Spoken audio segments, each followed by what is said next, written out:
again, sagot tayo ng question para sa ating hyperthyroidism nga. So, may nagtatanong if decided na ba ako magpa-radioactive and kung nagpa-radioactive na ba ako. So, first dyan mga Mariko, yung tanong niya, kung decided na ba ako magpa-radioactive. Yes, Mariko, decided na ako 100%. Last year pa, nagkaroon na ako ng problema ngayong January kasi nga sumobra yung gamot na binigay sa akin ng endocrinologist ko. And ayun nga, tumaas yung result ng TSH ko. Pero since nung nakita nga kami noong January 9 hanggang ngayon, hanggang bukas, Feb 16, hindi pa ulit ako nagtitake ng meds ko for 2 weeks na para sa aking hyperthyroidism. Para nga lang bumaba nga yung result ng TSH ko. And nakuha ko na siya last Friday and yung result nga ng TSH ko is mababa. In short, pangit yung result ng aking thyroid function test kasi nga 2 weeks na ako walang iniinom na gamot. Sa tanong naman ako nagpa-radioactive na ba ako, hindi pa kasi nga gaya nga sinabi ko kanina, dapat nung January 9 magbibigay na ng official referral yung endocrinologist ko para sa heart center nga doon sa procedure ng radioactive. Kaso nangyari nga mga Mariko, tumaas yung TSH ko and sabi ng endocrinologist ko is hindi nga ako tatanggapin sa nuclear laboratory dun sa heart center. Gawa nga na mataas yung result ng TSH ko. So, kung mali ako, pakicorrect nyo na lang po kasi hindi naman ako expert. Yun na naman po yung sinabi ng aking doktor. So, nag-undergo ulit ako ng thyroid function test wait lang, hiningal ako. February 12, tama ba ako? Oo, February 12 yun. Nag-laboratory test ulit ako. And ayun nga, last Friday nakuha ko na siya.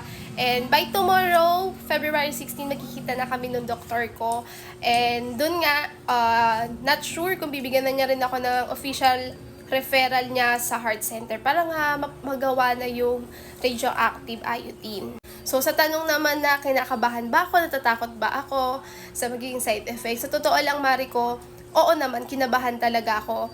Kasi syempre, another procedure na naman. Pero ma-share ko lang din sa'yo, last January 2024, naoperahan na din ako sa dila.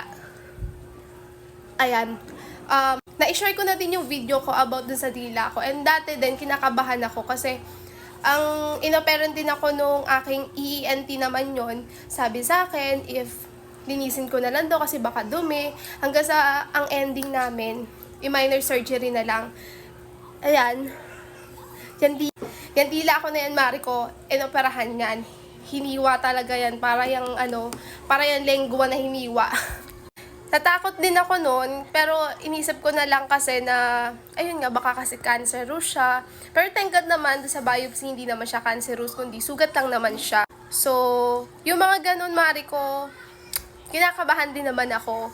Pero sa akin kasi, gaya nga nang sabi ko sa mga dati kong video, etong hyperthyroidism is pang-apat na siya sa sakit ko. So, ayoko na siyang dumagdag. Plus, may anak pa akong PWD. So, hanggat maaari, hanggat merong ino-offer sa akin na solusyon para dito sa sakit na to, talagang ginagrab ko na. So, hindi ko naman pwedeng sabihin na wag mo ituloy o ituloy mo. So, nasa iyo pa rin yan. Kung gusto mo ba ituloy itong radioactive, ako, talagang 100% decided na talaga ako magpa-radioactive iodine. Ayoko na din kasing pabayaan to kasi syempre, ayoko din naman magkaroon pa ng mas worse pa dito, 'di ba? So, kung ano yung better na solution, yun na yung ginagawa ko.